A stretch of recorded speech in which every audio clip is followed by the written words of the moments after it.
So, then, like, when we hit the body, like, we couldn't get it in the river. Right, so we had to get a shop. Oh, oh, hey guys, what's up? Lumpy Ice Cream here. With the Tim. The Tim, back with our channel. Yeah, man. Finally. The review that was supposed to be up Wednesday. Didn't happen. Monday now. Well, actually, check the time. Is it still Monday? I think it might be. Yes, it is. Good. By like a few minutes. Yep. This could be our longest podcast ever. It goes to 2 days. Yeah. But yeah, so we got the Rogue Cut review of Days of Future Past. Yeah. Blu-ray, motherfucker! Obviously, it's gonna come out flipped, because webcam. Yep. It looks pretty cool. Just like show the audience this beautifulness. Just look at that. Look at that. We got a nice shot of all the X-Men featured in the movie and stuff. It's not all of them. Not all of them, but you know, it's the majority of them. Yeah. You shouldn't be walking. Well, so deal with it. Yeah, okay, so we'll get to discussing the plot of the movie. Mm-hmm. And let's just use our good friend Wikipedia here. What up, Wiki? Okay, in the future, robots known as Sentinels are exterminating mutants and their human allies. A band of mutants evades the Sentinels with the help of Kitty Pryde, who has the ability to send a person's consciousness into the past. Alright, so let's talk about the opening... The opening scene? 8 minutes or so. Right. Oh my god, okay. I had read a spoiler online about the opening, so I knew it was happening. I knew what was going on. Yep. But... oh man, it's still so epic to see. Yeah, it is. Like, oh! Watching it when we watched it was like just still my second time watching it, but like, oh my god. Oh yeah. Oh, it was so awesome. It and like just was. Are we saying spoilers in this? Yeah. Yeah. Okay, we're saying spoilers. Yeah, the way that they killed all the X-Men. Yeah. Like in that scene was like, wow. Okay, this is happening. This is happening on screen. Nice. The one thing I always find jarring is when Kitty says, "Too late, assholes." I'm like, yeah. I just don't like when people refer to like robotic creatures or whatever like assholes. But the robots, it's just weird to me. Robots don't have assholes. Yeah, exactly. That's exactly why. Yeah. So, Pride's group convenes with Logan, Storm, Professor Charles Xavier, and Eric Lenscher at a monastery in China. Pride sends Logan's consciousness 50 years back in time to 1973 to prevent Mystique from assassinating Bolivar Trask, creator of the Sentinels. Following the assassination, Mystique was captured and her DNA was used by Trask's company to improve the Sentinels, whose ability to adapt to any mutant power makes them almost invincible. Xavier and Lenscher advise Logan to find both of their younger selves for help. So, obviously in the book, it's Kitty Pryde that gets sent back. Mm-hmm. In this one, it's Logan. Yep. And because, they do a good job of explaining why. Yeah. Like it's a logical way. Like yeah. Having your mind like split across 2 times would pretty much like fucking ruin it. Yeah, exactly. So the one problem a lot of people have with the movie is if Mystique is captured and implied to be killed, how is she in the other X-Men movies? I see it as she's not killed. She escapes, but they've still got her DNA. Yeah. So that's the way I see it. Yeah, it's like the only way you can make sense of this movie. Yeah, exactly. Fill in the blanks yourself. So, yeah. At the X-Mansion in 1973, Logan encounters Xavier and Hank McCoy. Xavier's Institute for Gifted Youngsters has closed after most of the teachers and students were drafted to the Vietnam War. Xavier, a broken man, has been overusing a serum that allows him to walk but suppresses his telepathy. Logan explains his mission and persuades Xavier to help free Lenscher from a prison cell beneath the Pentagon, where he is being held for allegedly assassinating President John F. Kennedy. They rescue Lensher with the help of Peter Maximoff, a mutant with super speed. So, what did you think of Xavier in this movie? What he's gone through? I liked it. Yeah. Like, it did make sense with the narrative and stuff. Yeah. And, like, but my little complaint about it is the fact that he talks about the voices and stuff being something that when the way he talks about them, it sounds like they're something new to him, and it's like, no, he's been going through his whole life with these. Yeah, so. but he's also gone 10 years. True. Yeah. Or so without it. So yeah, that would let someone form a warped image of what having all those voices in your head is like. Yeah. And like when he does get the stop taking the serum and the voices do come back, he does like go, nope, not happening. Yeah. And yeah. Quick question for you though. How did you like the incorporation of the Vietnam War being a factor in this movie? Well, it's not something you can tiptoe around, really. So I thought it was completely tied into the narrative really well. Mm-hmm. And I mean, half the students and the teachers being drafted. It also brings us a few new characters. We got Ink, Toad, and Havoc's joined up, and whoever that black one is. They don't really say who. No, they don't. They don't really say names very often.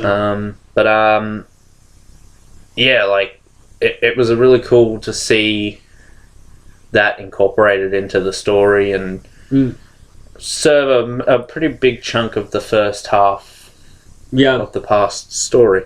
Yeah, I feel like they did manage to put it into the movie really well and without actually letting it take up too much of the movie. Yeah. Like, they didn't say that, Vietnam War, Vietnam War, Vietnam War, exactly. Vietnam War, Vietnam War, Vietnam War. Yeah. Mutants, Vietnam War. Exactly. It was like Vietnam War, mutants. Oh, it's just a stray mention of the Vietnam War. Yeah. Like, it was nicely handled. Yeah, exactly. Alright, so in Washington, D.C., Trask unsuccessfully tries to sway Congress to gain support for his Sentinel program. Meanwhile, in Saigon, Mystique prevents William Stryker from apprehending a group of mutants for Trask's research. Mystique investigates Trask's office and discovers he has been capturing mutants to use for his experiments. So, I brought this up before. Mm-hmm. It's not a thing I like in the movie that they killed off these characters. Yeah. Some of them, alright, throwaway characters, but like Emma Frost, Banshee. Yeah. Even though he didn't do much in the movie, Azazel, I thought he was really fucking awesome. Yeah. But like, you can kill Riptide or even acquire like the body of Darwin somehow. Yeah. Because I mean, yeah, he was quite powerful, I guess, even though he died. He's fucking powerful in the comics. Guy turned into a sponge at one point. But yeah, that's to anything, man. He became a being of pure energy at one point just to survive something. Yeah, it was cool. I was kind of upset that he died in that movie, but I'm annoyed that he died in that movie. Then again, he could have just, I mean, really, you don't want the most powerful character in there too long, because it's just like... That's true. It's just like... But, yeah, it just annoys me that he was killed off in such a shitty way. Yeah, it's just like... So how'd he die, really? Why didn't he overcome that? Yeah, like, he can adapt... His power is that he can adapt to anything. Yeah. And yeah, again, in the comics, his powers turn him into a fucking being of pure energy to survive an explosion or something. Yeah, exactly. So, anyway... That's what happened. That's what happened. He turned into a being of pure energy to escape the white bullshit. Yeah. Fuck's sake. Okay, so Xavier, Lensher, McCoy, and Logan fly to Paris to intercept Mystique, who is impersonating a North Vietnamese general to infiltrate the Paris Peace Accords. There, Trask attempts to sell his Sentinel technology to communist nations. Xavier's group arrives as Mystique is about to kill Trask. Lensher tries to kill Mystique to ensure her DNA cannot be used for the Sentinels, but she jumps from a window. The fight spills into the street in view of the public, allowing Lensher and Mystique to escape. So what did you think of that whole scene? I thought it was a cool way to actually let the public learn about mutants. Yep. Like, you can't keep something like this, something like superpowered individuals from the public for very long. Yeah, exactly. And yeah, so like I thought that the way that they kind of like it just left it up to chance and didn't really. I don't know, but yeah, it was I liked it. Yep. We're so professional about this. Yeah, we are. So pro. Super professionals. Super pro reviews. Yes. Okay, that's the name. Super Pro Reviews. Fucking hell. We always take it from like stuff that we say, but whatever. So, Trask is saved, but the world is horrified by the existence of mutants. Oh my god! President Richard Nixon approves Trask's Sentinel program and arranges an unveiling ceremony. Trask's scientists recover Mystique's blood from the street. Meanwhile, Lensher, who has recovered his telepathy-blocking helmet, intercepts the prototype Sentinels in transit and laces their polymer-based frames with steel, allowing him to control them. What did you think of that whole? I thought it was like bit of him? Which scene? Which basically all of it, like how the aftermath and like how he. How like they had the split in the scene between. Well, we'll discuss that when we get to the additions, right? But of him just kind of taking a stroll in, just so casually. Yeah, I thought that was really cool. It was a nice way to show that like Magneto's a bad guy, but he's awesome. Yeah, and I think the one thing that's really cool is him stitching himself up. Yeah, he's just stitching himself up while watching the film images. So just, like that's really cool. Like it just shows that Magneto is awesome. Yeah. So like it's stupid, but it's so cool. So at the mansion, Xavier stops taking his serum and slowly regains his mental powers while losing the ability to walk. Through Logan, Xavier speaks to his future self and is inspired to work for peace between humans and mutants once again. He uses Cerebro to track Mystique, who is heading to Washington, D.C. So what did you think of the Xavier talking to himself scene? That was... the first time I saw that in the cinema, I was like... Yeah, it's happening. Yeah, it was. And it was kind of trippy. It was a really epic scene. It really watch. was. Just seeing like it was epic and disorienting. It was really cool. Yeah, like it's when two different versions of the same character interact, it's just amazing. Even if it's like the small one, like in the Flash finale. Yes. When future Barry or alternate universe, alternate timeline Barry. I'm still not completely. Like set on spoilers to the Flash or whatever, even if it's like just the small don't then I like it. Cough, Man of Steel. As Xavier, Logan and McCoy search for Mystique, Nixon unveils the Sentinel prototypes at the White House. Lensher commandeers I got that commandeers the Sentinels and attacks the crowd, then sets the Robert F. Kennedy Memorial Stadium around the White House as a barricade. Nixon and Trask, accompanied by the cabinet, Secret Service officers and Mystique, disguised as a Secret Service member, are taken to a safe room. Let me just close that. Logan and McCoy try to stop Lensher, but he pits a Sentinel against them and then throws Logan into the Potomac River. In the future, the X-Men make their final stand as a large army of Sentinels attack the monastery. So, what do you think of that whole White House scene? the whole epic battle, I guess. Thought it was cool. Yeah, it doesn't like stand out in the memory that much. There are definitely I remember the first scene more than I remember that scene. Yeah, so. It's a cool scene. It just doesn't really do much. Yeah, kind of. Yeah, like that's the part I kind of zone out at and just don't take much notice of what happens. But it's a really good scene though. I think it really picks up. I think the past stuff is at its best when it's not the action. Yeah. The future stuff, I think, is just phenomenal when it does the action and all of that.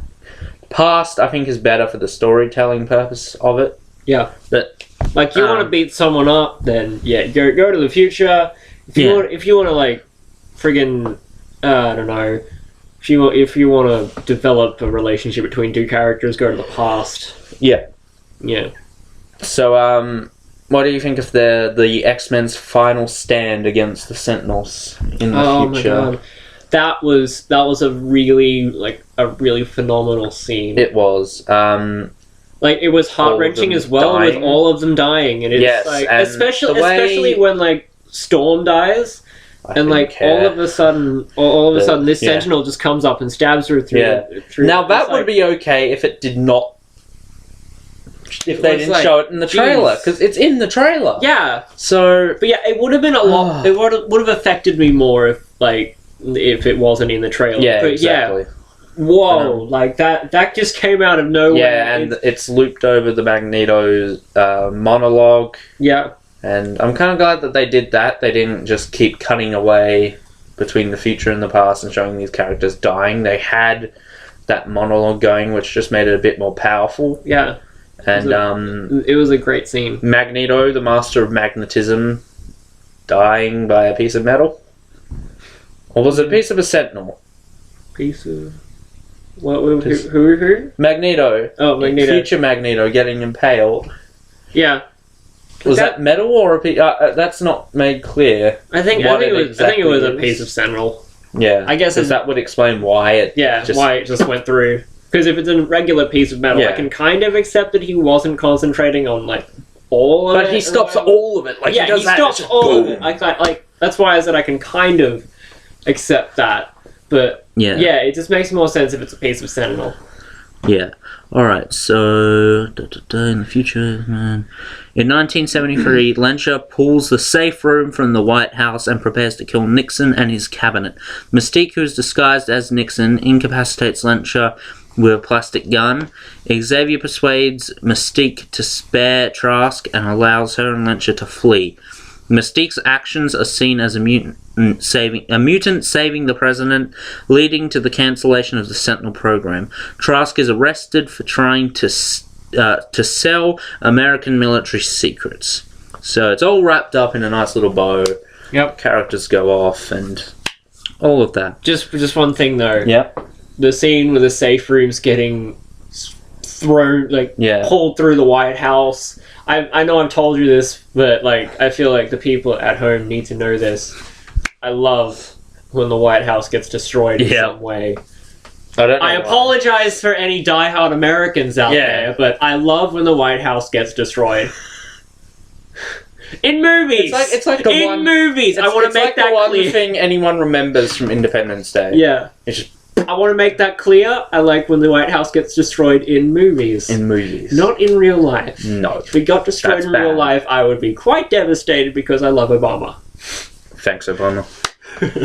Alright, so Logan wakes up in the future to find Bobby Drake, Rogue, Peter Rasputin, Kitty, McCoy, Storm, Jean Grey, Scott Summers, and Xavier are still alive. That right there. I mean... that scene. Great scene. We flipped in the cinema. We all did. Yeah. Everyone in the cinema flipped. I don't think you were there for the first... I think I went to see it with you my second time. Yeah. I was with Ryan and Jamie. That's who I was with. And it's funny because Jamie hadn't You'll meet them probably at some point. Hopefully. But Jamie hadn't seen the past X-Men movies. He just wanted to come with us for some reason. Yeah. So we flipped out. Me and Ryan are sitting there flipping out when Jean comes on screen. Jamie's just sitting there going, what the fuck? What are y'all doing? What the fuck? Oh, fuck you, firewall.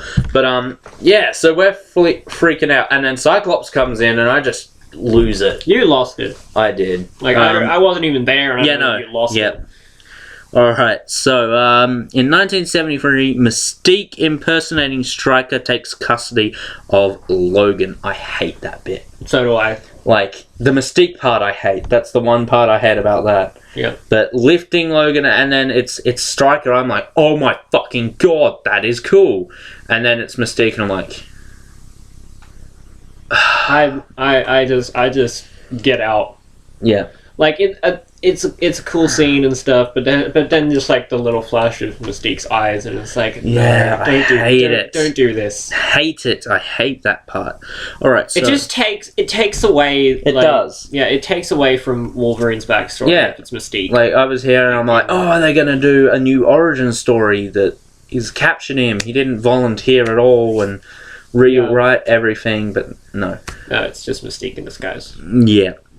No. In a post-credit scene, a crowd chants to N. Sabar-Nur, who is using telekinesis to build pyramids as 4 horsemen watch from nearby. I freaked out at that because, you know, I'm a big Apocalypse fan, and I'm so glad that's the next movie. I can't wait for Ivan Freeze to be the villain. Yeah. So, through the movie, I wrote down some of the changes that I've noticed or just wanted to write down. We're now moving into road cut territory. The road cut territory. If you have not watched the road cut and wish to experience it yourself, stop the video now and skip to like some part in it. I'll probably comment like the part where you can actually probably not. Probably not, but depends on how long this video is. Yeah, but yeah, you'll find out how far this goes for. Or just go and watch it and then come back. Go watch it now. So yeah, these are just ones I wanted to write down. First one, there's the mutant shrine that the future mutants have, which is the shrine of pictures and different items of all the mutants they've lost. Yep. Featured on there, and I noticed this through the commentary, is Nightcrawler's cross and Pyro's lighter. So obviously they're dead in this timeline.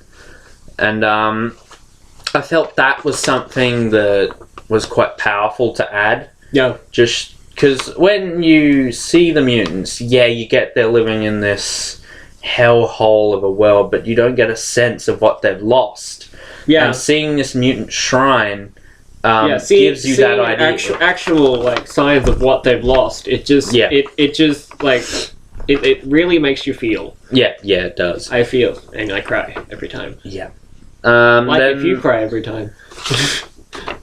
Then there's the scene where the X-Men, Xavier, Magneto, Logan, and Storm are coming off the plane, and you see the newer X-Men giving them looks, not knowing whether to trust them. And the reasoning behind that scene was that in the original cut, you just got a sense of these people have known each other for a while. Yeah. But this scene just goes to show that these newer X-Men, you know, don't know of these guys. They don't know them. And all of that. And it isn't until Bobby and Kitty come out that it's all good and shit happens. It's like, chill guys, they're with us. Then there's the additional dialogue from the X-Men talking about the future that they may not be a part of. You've got the newer X-Men who are saying, "Why should we do this? Why should we do this when like we could be creating a future where we haven't even been born?" And stuff. And it's like I was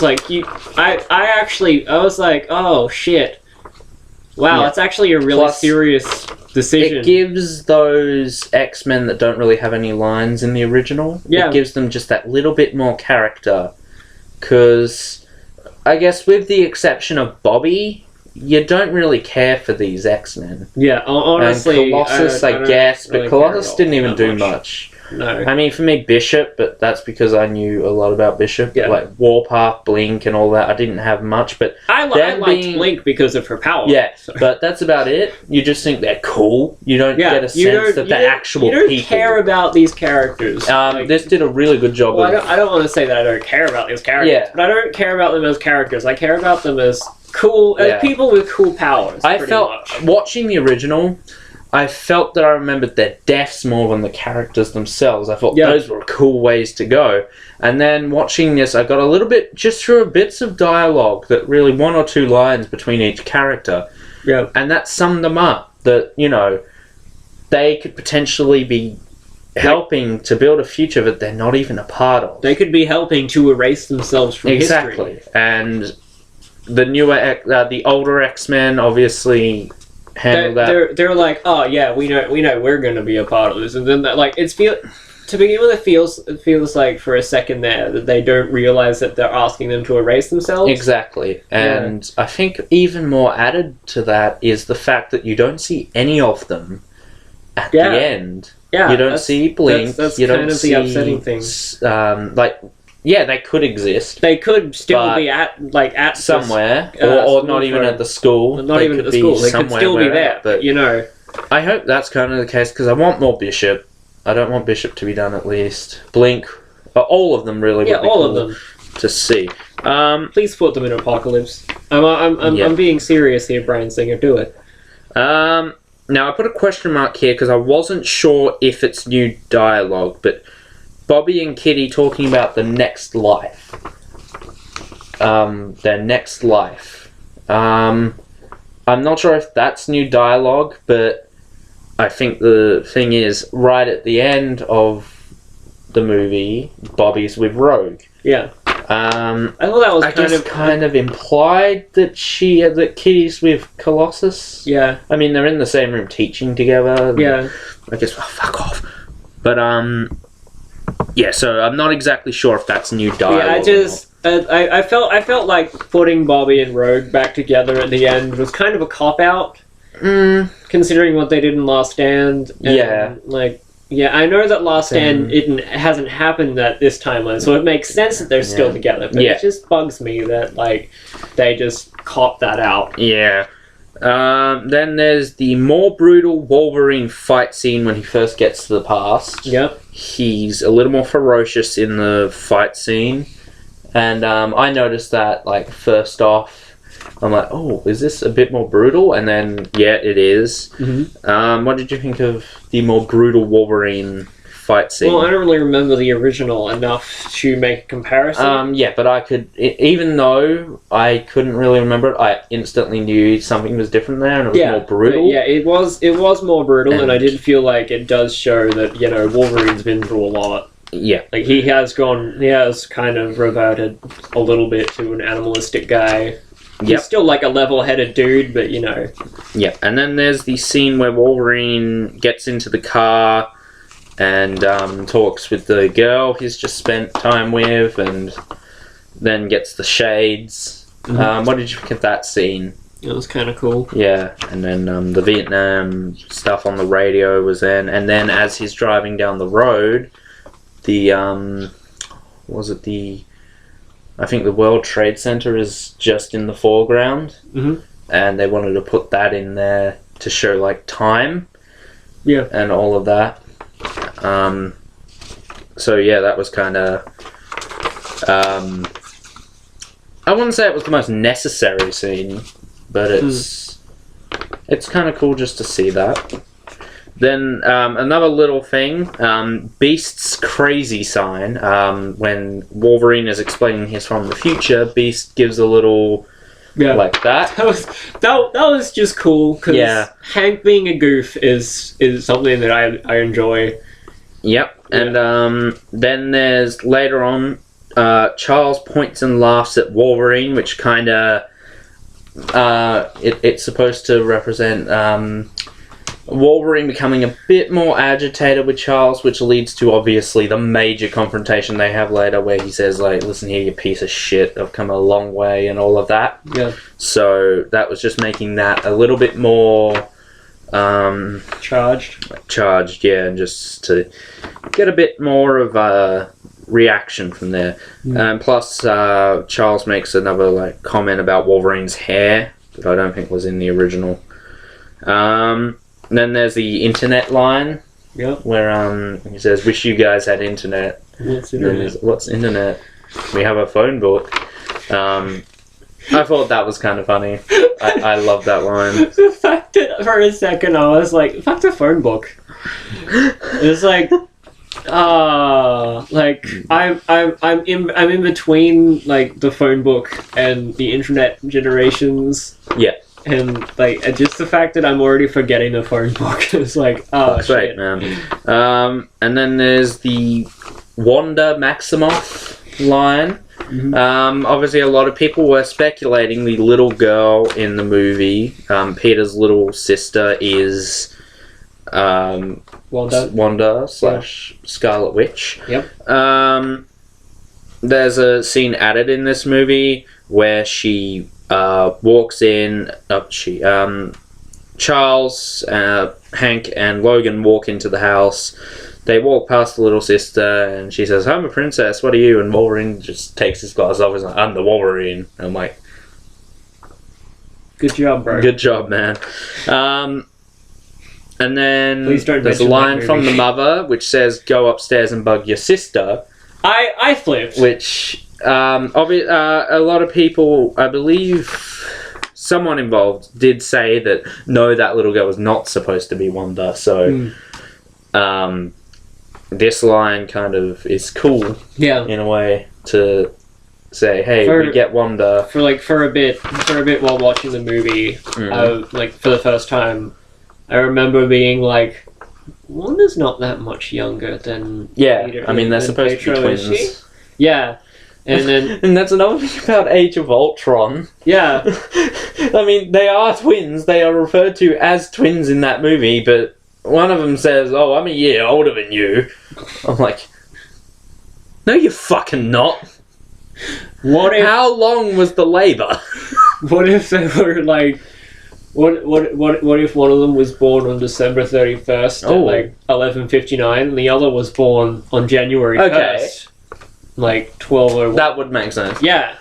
Okay. Then he you said it? But yeah, I don't think they'll ever do Scarlet Witch in an X-Men movie. No, I don't think so. Especially considering she's like a massive part of the MCU now. Yeah. Not really a massive part, but a big part. Yeah. Yeah. So, what else is here? She could be a massive part if, like, I don't know, stuff. Hold on. What is that? Hold on. I'm not good with something. I don't know. See what that is?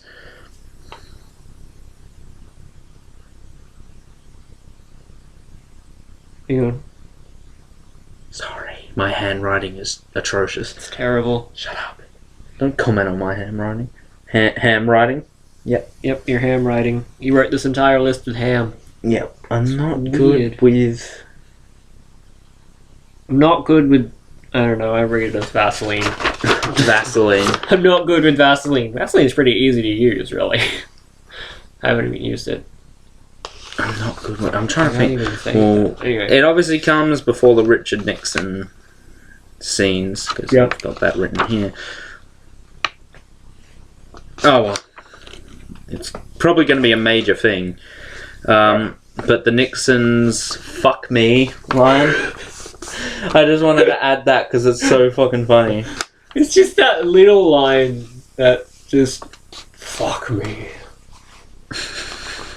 Just Richard Nixon saying "fuck me" is like, is wow. Sounds bad out of context. But... Richard Nixon saying "fuck me" was just hilarious. Yes, it was. I'm still trying to figure out what that one is. Well, we'll talk about the rogue scenes in a bit. I want to save them for last. Mm-hmm. Beast and Wolverine talk about death, I guess. And it's a scene that takes place in the original cut. Mm-hmm. But it's moved to a different spot in this movie. It takes place... and when Wolverine's just sitting there chilling in his room, and then Hank comes in and he talks about if he makes it in the future, and yeah, it's just a It was such a chill scene. It It's was. just like, dude, in the future, do I make it? No. It's just it was a nice way, like a little nice way to say, like, you know, like other movies are with time travel involved in them are like, do I make it in the future? Yeah, of course you do. Do I make it in the future? No. No, just straight up. No. Nope. Like, doesn't even try to reassure little dog.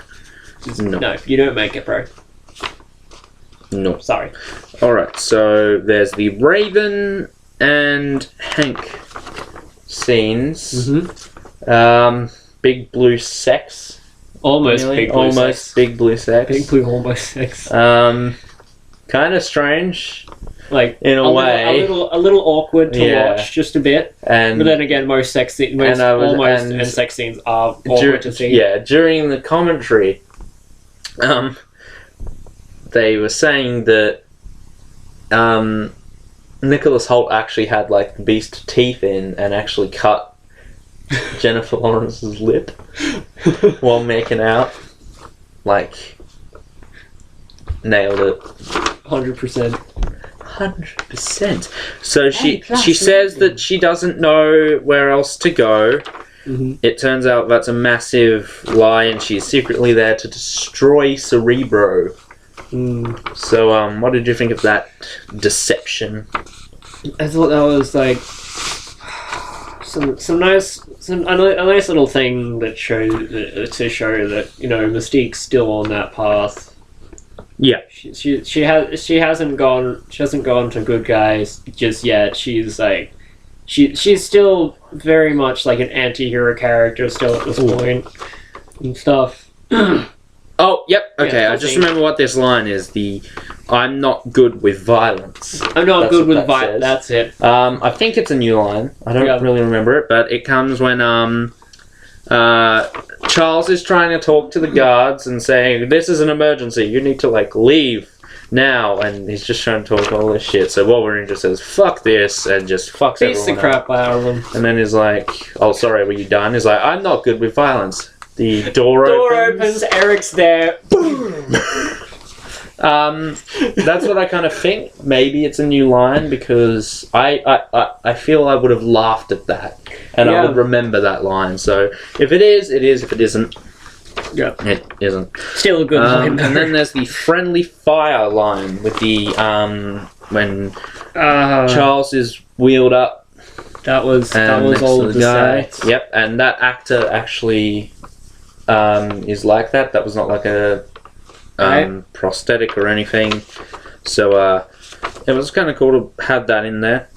And now we talk the big different scenes. Yep. And that is Rogue. Obviously, in the movie, when Wolverine sees Stryker and recognizes Stryker, he goes into a massive fit.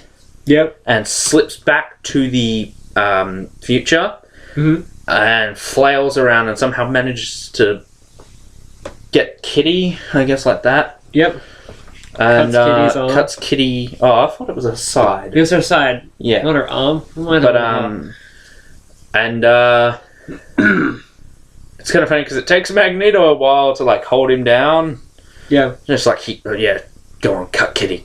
All right. Why'd you wait? Plot convenience. She's injured. Okay, we're good.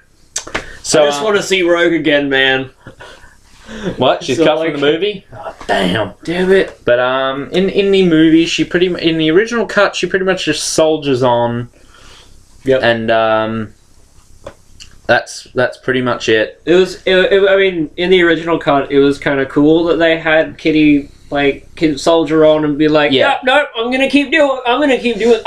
I'm in awful pain right now, but I'm gonna do it. I'm gonna still do this. Yeah. I'm gonna do deal with this guy. I can. Oh my god!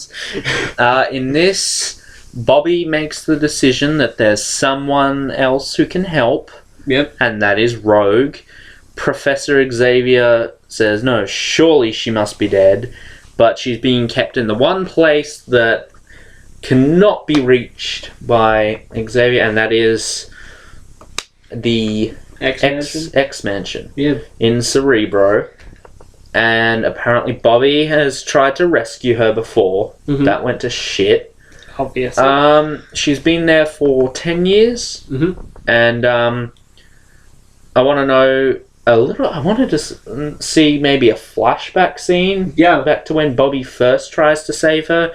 Who was with him. Was like Pyro, Nightcrawler. Yeah. Some of the Beast... Would have been nice to see. Yeah, that's one thing I wish was also kind of in here, was we probably could have got to see a little bit more of how these characters died and how they got to this point. One thing I felt was kind of sad that wasn't really explained is, at the start, we have the mutant concentration camp, and there's that one character who wipes away the dirt, and there's an X-Men buried in there. I kind of wish we got to know who the hell that was. Yeah. Like, maybe it was just a nobody or whatever. Just some random member who's just it's not even explained in the commentary. Just decided to take a nap. It's not explained in the commentary as to who it is. It might... I only listened to the Rogue cut commentary. Right. But not the original. So, Bobby, Charles, and Eric... Yep. Fly to the X-Mansion. Because apparently it's been occupied for 10 years and they still haven't known all the ins and outs. Yeah. I mean, I think 10 years is enough time to kind of learn how to get in and how to get out. Yeah. Yet Eric and Bobby managed to get in pretty much without a problem. They go in as Rogue is about to get cut open. Why it's taken them 10 years to cut her open? I mean, what have they been doing? They've needed her for those 10 years. How else do you think? How else do you think the Sentinels actually got all their weird shifting ideas? Mystique doesn't have the power to copy powers. Mystique copies physical forms, doesn't she? I'm pretty She's sure. used Wolverine's claws, hasn't she? Yeah, but that's part of his body. Well, she'd have to use the healing factor as well. I don't know. This shit's weird, man. I'm pretty sure Mystique can just copy physical forms, and then Rogue is the one that takes the power. So they used her. It's kind of weird thinking about it. That a little bit. Why are they just cutting her open if she's been there for 10 years? Yeah, I guess they needed her for experiments and stuff, and they needed her alive for that. And it's like, now they can cut her open. They don't need her alive anymore. It's kind of weird. Can take out her organs. Sell them this on the black is what we were talking about before. Yep. As Eric is walking through Cerebro, we get interlapping scenes of his younger self walking to retrieve the helmet. Yep. I thought that made the scene a lot more powerful. Yeah. Like, it was, really gripping. Time for past Mystique to retrieve something important to him. Time for future Magneto, future Eric to retrieve something important to Charles. We had the scene where, young Charles and old Charles interact. And that was kind of like... This scene was kind of like that. Yeah, except without physical interaction. Yeah. Yeah. And it was really cool that it had that kind of same power that that earlier scene did. Yeah. But in a very different way. And... Yeah, it's just... Rogue, in the grand scheme of things, I don't think plays a massive part in it. No, not really. She mostly just takes over from Kitty for plot convenience's sake. And for realism's sake, because, they escape. Doing that. And as they do, Sentinels follow them through the mansion. Bobby is killed at the mansion as opposed to at the monastery. Was he killed in the monastery? Or did... he was like the last line of defense, I guess. Yeah. He didn't die with the others. He died later on. So I guess it's makes sense for him to die there. Yep. And it was just really painful for Kitty to be like, "Where's Bobby?" And it's just like, he's dead. Dead. He's fucking dead. I'm sorry. Yeah, and seeing and Charles seeing the mansion blow up, the look on his face, like that's his home. That's been his home for that was his home for like pretty much 50 for a lot of 60 his life. years. Like pretty much 50% of his life. Yeah, pretty much. Yeah. So yeah, you get that scene. They fly back. As they are flying back, they are attacked by a sentinel. I believe it's only one. Yep. And they shake him off, but his arm is lodged in the X-Jet. And that is how the Sentinels end up finding them. In the movie, the Sentinels just... In the original cut, the Sentinels just track them down. They just find them. And that's it. It's the arm that gives away their location. And I thought that was kind of a trippy scene to put in. Like, just a little change from the actual thing is... So, these Sentinels just find them randomly. Oh, what up? There they are. As opposed to... They actually track them down. We better like go find them then. Oh yeah, let's do that. Let's go. But in the road cut, it's more like, guys, have you seen Jeff? Okay, I don't know. Should we do a search for his arm? Yeah. Let's do a search for his arm. Why are we doing a search for his arm? I don't know. We're doing a search for his whole body. Whatever. Yeah. So, okay, he's over in this Chinese monastery. We gotta gotta head over there. Gotta head over there, man. Yeah. So then, pretty much all it is then Kitty, Rogue absorbs Kitty's powers. Yep.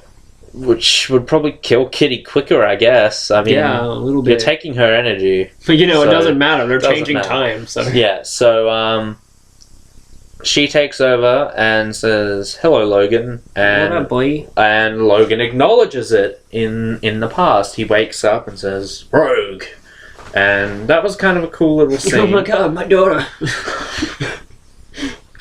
But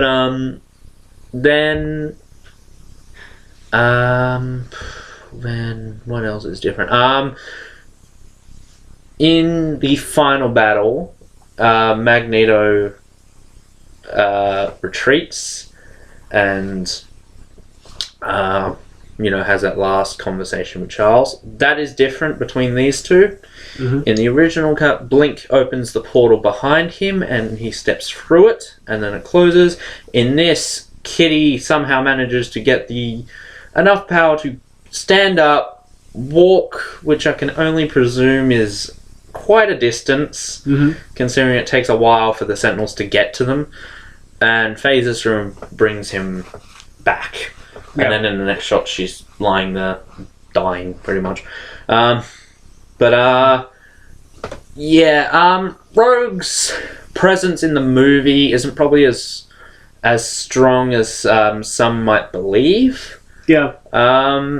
But she's in there. So. Yeah, she's definitely in there. I wouldn't say this isn't necessarily changing the movie as much as I thought. Like, I believe I read that it changes the whole feel of the movie, and I wouldn't really go that far. It's the same movie with some shit thrown in.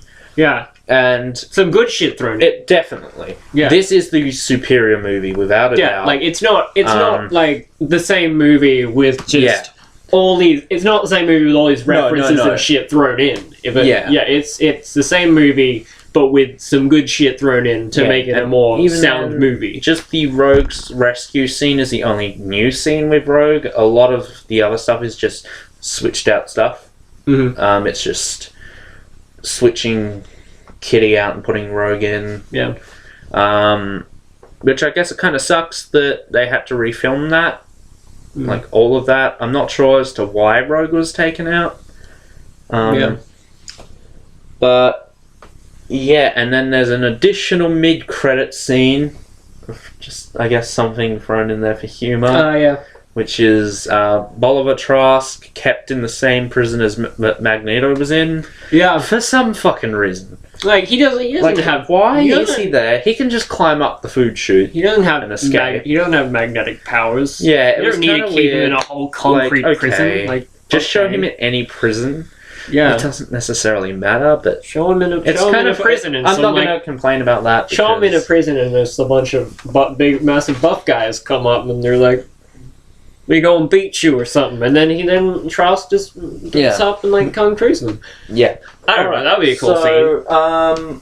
We'll I want to see Peter Dinklage do kung fu at one point. All right, so we'll go Give him a through. kung fu fight We'll scene. quickly go through these and give our quick opinions if we thought it was necessary to the plot. Okay, so the mutant shrine. Did you feel that was a necessary inclusion? Definitely necessary. Definitely, it made the film a lot stronger and gave you, like I said earlier, the better sense of what they've lost. Yeah, Because you just think they're living in a shithole. they're living in a filled with shithole. killer That's it. and always on the run. Yeah, This gives you that sense of what they've lost. they're in a shithole, and they're being hunted by killer robots. They're on the run. Oh, and their friends are dead. Yeah, and I think it would have been a bit better if we had gotten a flashback to when Bobby first tried to rescue. Yeah. Like Rogue. it doesn't even have to be like a full flashback scene. Yeah. It could have been like just a really quick, like 15-second or 5-second flashback. all the characters dying. It could have been like still images or whatever. Yeah, Like 'cause, I would have been cool with that. It would have been. It would Yeah. have made the scene just that And much a little bit better. we don't really get a sense of what happened after Wolverine, Yeah, or the Wolverine. It just kind of happens like this. it just kind And- of goes from like Eric and Charles turning up at the airport and Wolverine's getting off a plane. Yeah, And then all of a sudden, they're in this massive wasteland. All Yeah. their friends are dead, and robots and shit. And Yeah, exactly. It's a destroyer. but doesn't matter Yeah. anymore. Yeah. Then there's the walking off the plane scene, where there's a little bit of angst from the new X-Men, a little on edge. Mm-hmm. It was a cool scene, but I don't really think it was all too necessary. Yeah. Like, they're just throwing looks a little bit suspicious. Especially because it's Storm, Magneto, Charles, and Wolverine. You'd think they'd know who these characters, who these guys are, if they're the new X-Men team. But I feel like if they had known who they were, then it would have just made them out to be like fanboys/girls. Yeah, I guess. like I guess here when they give them like the slightly disproving looks, like I don't trust Yeah, these guys. but then again, I they guess it makes fight like they've had professional training, like in the Danger Room, especially Blink. Yeah. The way Blink uses her powers is quite creative. Well, she's had a lot of practice, I guess. Like I think one of the best ones is when she opens the portal in the ground and Colossus jumps through it, falls, portal opens up there, goes there, and then it's over here, and the velocity he's built falling, he comes shooting out that and smashes that Sentinel. That was really That cool. I think was one of the coolest. Yeah. And I think it's funny because, like, when she dies in the Now movie, you're thinking with portals. it's kind of weird whenever she dies in the movie because it's just like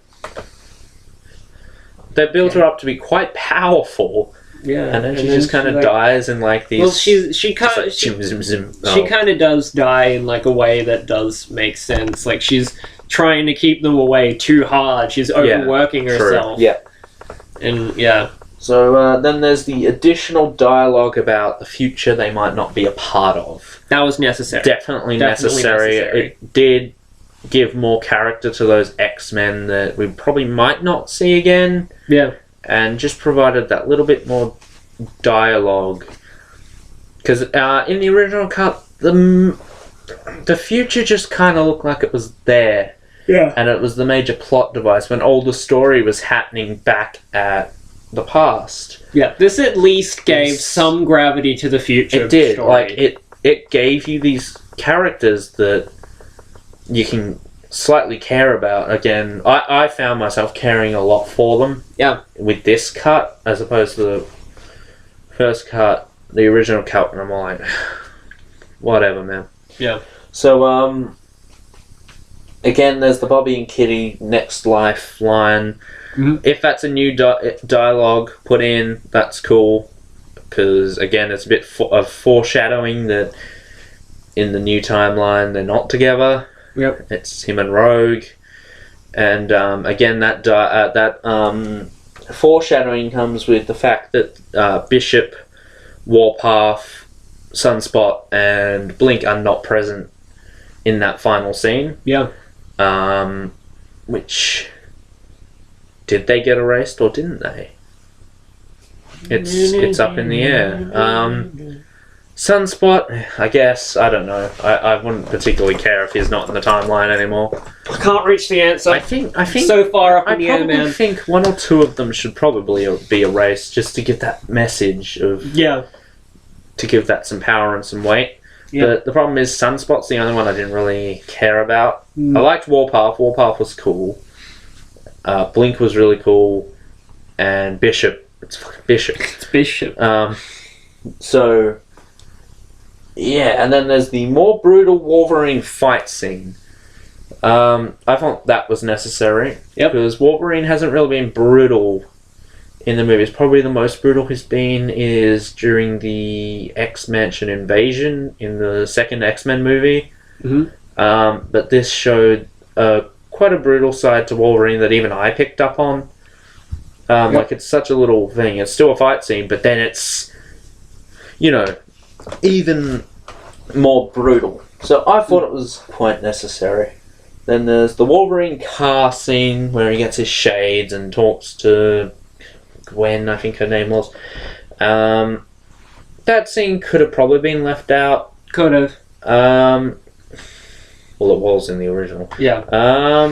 Not a necessary scene, a nice little scene, just, I guess in the grand scheme of things, doesn't serve a lot of purpose, other than the final image of him driving off and the World Trade Center in the foreground. Beast's crazy thing. That's just a little thing thrown in there. Yeah. So not really necessary, but like it's not really necessary, but it I felt it was. It was definitely necessary. Yeah. Characters being goofs is always necessary. Yeah, then always. There's Charles being more of a dick to Wolverine. I felt that was kind of necessary Definitely as well. necessary, yeah. Because you can get a sense of, okay, he's really pissing Wolverine off now. Yeah. So, yeah. The internet line dialogue, that was funny. That was funny, not really necessary, Not necessary, funny. but just another kind of, we're in the past. Lol. Lol. Time travel, get it? Yeah. Then We're traveling in time. Then the Wanda Maximoff line. Necessary. Necessary, definitely. Obviously necessary, because we need some reference to Wanda. I feel that that's the only one we're gonna get, though. Yeah. And I'd be okay with that. Some people might not be. Some people might complain, oh, we want Scarlet Witch and all of that. Yeah. And I guess at some point they could possibly do it, but again, she's playing a big role in the MCU, and I think it's obvious that they're trying to build something up with her. Yeah. So, yeah, the I'm not good with violence line, if it's not a new line. It's not necessary, but it's funny. It's a very funny line, and yeah. The Richard Nixon fuck me line. Still not necessary, but fucking hilarious. So good. My God, was it funny? Fuck me. And the rogue scenes, definitely, I feel it makes it better. Yep. I don't find Kitty to be that interesting in the first place. I mean, I guess the only reason they gave a border in was just so, look, Bobby can have another love interest and Rogue can be jealous and shit, and this can compel Rogue to go get the cure. Look, they're still together. That's the only reason I feel that she was ever introduced into the franchise. Because, I mean, she's got a little brief part in the second movie. You see her face through the bed, and that's pretty much it. But really, I mean, I don't think she's that interesting in the movies to begin with. I don't want to say she's not interesting, but like I honestly don't really want to know much. I want to know more. I want to know more about her. Yeah, but like at the same time, like I'd be cool with if we don't get to know more about her. Plus the idea that she all of a sudden has this new power that kind of comes out of like nowhere. At least explain how she got that power. Like is it her powers? Is it her powers like expanding with age? Yeah. Like it's like just she can phase them through time or something. Yeah, I don't know. That's how I looked at it. Just kind of explain why she suddenly has this power to send people back in time. Yeah. Then there's the Beast and Wolverine talk about death, making it in the future. I felt here at this point in the movie, it makes a little bit more sense than in the final battle. Mm-hmm. Like it's like, you know, you're fighting here. Don't worry about yourself in the fucking future. Worry here now. Yeah. So for it to happen in that way, I thought was kind of cool. Yeah. But the friendly fire line was just a nice little nod. It was. I felt like, again, it's another line where I'm torn about whether it was necessary or not. Like, yeah. Like I think it's just a little thing that doesn't add much to it. It's not really. It's not really necessary. Like it's not something that you have to have in there, but it is something that does give weight to what has happened. It is another line, I guess, back to the war and all of that. So nice little nod to First Class. Then there's how they're discovered by the Sentinels. Mm-hmm. What do you think was better here? The fact that the Sentinels just find them, or the fact that the tracker is there? I mean, I guess in the original cut, it portrays the Sentinels as being much more relentless, much more ruthless. You cannot hide from them. There is no hiding from the Sentinels. Here, it's kind of like, oh yeah, tracked. Lel. You gonna die. So I guess, I mean, logically, you know, why would it need a tracker?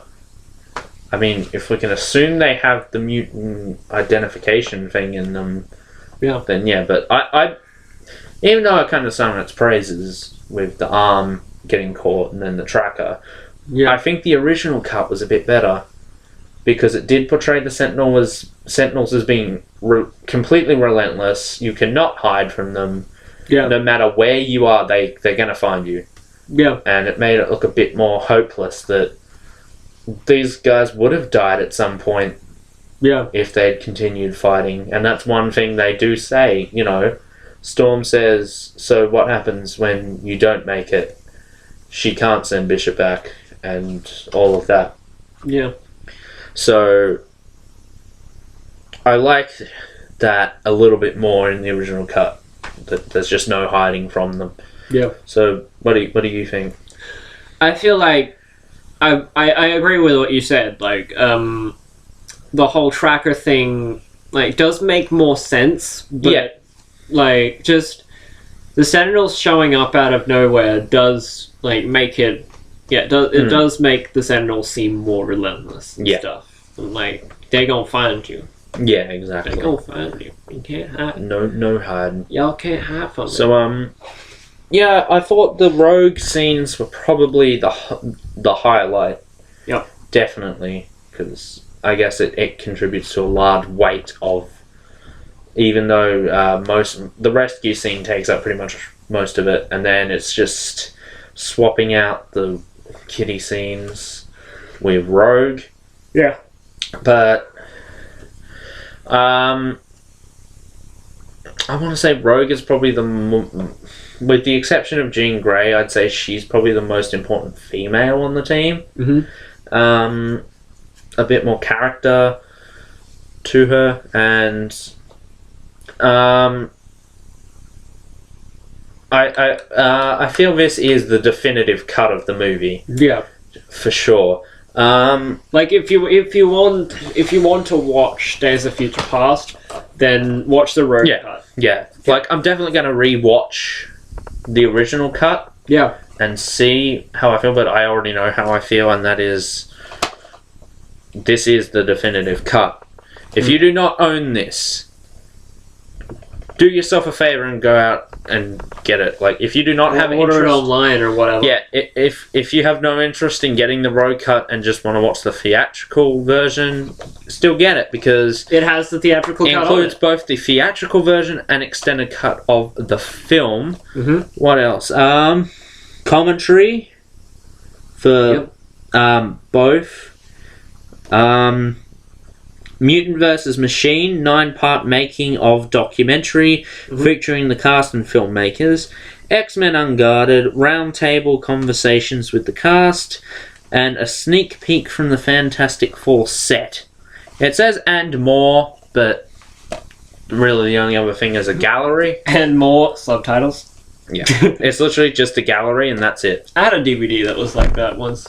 Really? Like, it said that it had, like, special features, blah, blah, blah, and more. And the "and more" was literally just the subtitles. Really? Yeah. Oh my god.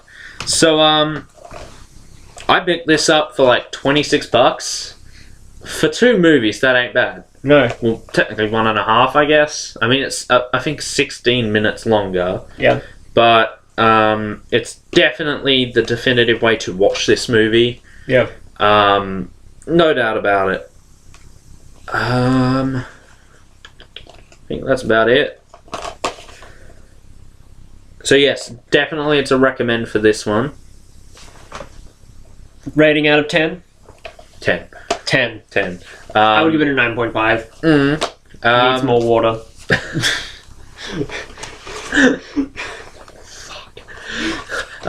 But I still if it had think... more water, then I'd be all up for it. You know, then again, I don't think it diminishes the theatrical version by any means. It just with does all seriousness, I do give it a 9.5 out of 10. Oh, okay, yeah. I do think it's the best X-Men movie by far. Yeah. You can't go wrong watching either one, but I think the road cut is the way to watch it. Yeah. Even if it doesn't add as much as I originally thought it might, it doesn't change the entire movie. Oh, we forgot to talk about the Raven and Hank scene. Do you think that was necessary? Not really. It does. I mean, it makes the whole smashing Cerebro thing. Cerebro.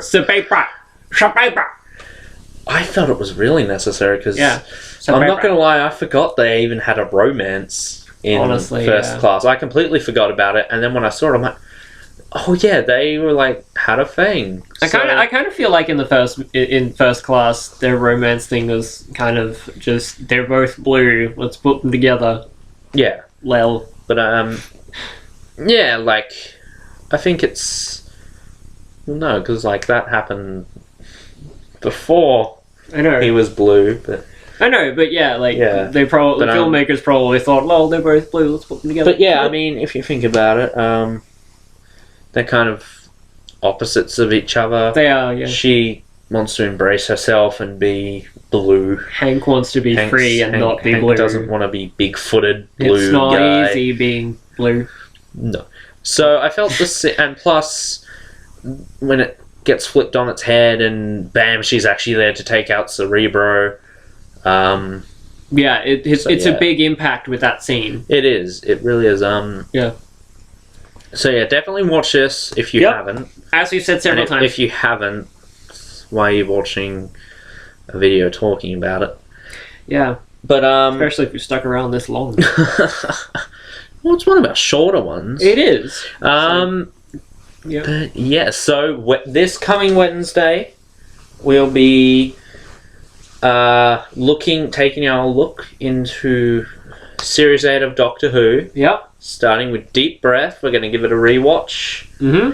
This will be like sort of hardcore fan versus casual fan talking about them, because like I'm not huge into Doctor Who anymore. Yeah, even Ryan said he thought he was a hardcore fan until he met me. Yeah, which I never thought I was a hardcore fan. I just thought like, yeah, I like this show. Yeah. It's pretty cool. I care about these characters, and I met you, and it's like, this show's pretty cool.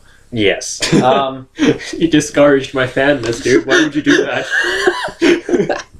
You made me feel threatened. It's not happening anymore. But so we'll be looking at that. Yeah. And we're going to tie in the last Christmas review with our Series 8 roundup. Yep. And then full steam into Series 9. Yep. I didn't think it through very well because the one thing I didn't realise was I wanted to do these reviews and rewatch the episodes. Yeah. As we review them. Mm.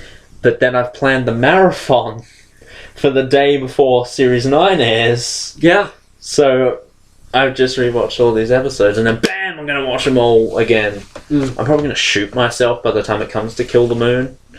Not to give anything away too early, but fuck that episode, man. Don't worry, I'm gonna buy the DVD of Series 8 at some point. So Buy the collector edition. You literally if I have the money. All you fucking literally get is just that case. I don't think it even comes with any extra special pictures. Anyway, self-advertising a little bit here. More self-advertising. I know I've said this before, but I'm getting my channel up like sometime this week. That means it'll be like from a month from now. It'll be up in a month. Yes. I'm going to try to get it up this week, and I will get the review channel up. And I've decided that once because I ordered the Dino Charge Megazord from Amazon, so when that arrives, I will be reviewing that on my review channel. Okay. Because like the review channel is just going to be like I'm going to review a bunch of crap. I'm just going to review toys, review movies, review DVDs, I'll review video games. I don't even own that many video games. I think my don't. I think my video. Me and all 4 of mine. I think my first video game review will might be Splatoon. I don't know. I've been enjoying that recently. Oh god. And yeah. Okay, that's enough self-advertising. So that's enough self-advertisement. Well, I did a video update on my channel, and I also shared it to our Facebook page. Yep. Shitty socks. My socks are great. I still want to keep this channel going for when I go to Townsville for 4 months. Don't worry, we'll be doing back and forth videos. Oh yeah, but I was thinking even you could continue down here doing whatever the fuck and probably have someone else on. Like, I don't know, Ryan or something. Yep. I'll ask and just someone review shit. Yep. And then like when you're up in Townsville, I'll still mooch off your Wi-Fi to upload videos. Yeah, you'll just come up here. I'll just be like, what up, bro? I'm here to upload a video. Don't mind me. I'll just sit on the front porch. Okay, I'm done. See ya. Yeah, that's what it's going to be like. That's how quick it takes. That's how quick it takes. Ow. That's how small videos will be. I reckon at some point we should review this sucker. God. Show the audience. Alright, so we were just chilling at the video store, and I came across this. I didn't take notice that it's a shitty animated kids movie. I just loved the fucking name. The Dancing Pumpkin. So yeah. Look at that terrifying shit. I don't even know if I'm ever gonna watch this sucker. We'll review that at some point. It's just the fucking pleasure of owning a movie called The Dancing Pumpkin. You want to review it separately or review it together? No, we'll totally review it together. We'll do a reaction to this shit sometime. It only goes for like an hour or something. Oh my god. An hour and 10 minutes. We can totally watch that as a video. 70 minutes long. We can watch that as a video. Yes. It'll be shorter than like nearly any video we've ever done. Yeah, shorter than this one probably. So I reckon that's it. Yep, that's it. And then Wednesday, we'll be doing Deep Breath. Yep. Woo! So until then, guys, I'll put the link in the description for our Facebook page that I completely created off a whim. And just like, we need a Facebook page. I should probably call Tim first. It's 2 o'clock in the morning. Fuck it. Yep. He does all this stuff at 2 o'clock without even consulting me. He's a fucking awful business partner. I just run this channel. Yeah. Yeah. I even make channel art. Yep. I'm a master. Thumbs up if you like the channel art. Thumbs up. Because that award my efforts of that paint. Channel art is great. Leave a comment down below whether you like the channel art. I don't need no Photoshop. I'm a paint master. Oh yeah. Alright guys, we'll see you Wednesday for the review of Deep Breath. Yep. Until then, do shit. Yeah. Do stuff. Just shit. Phone home. The fuck down from there, by the way.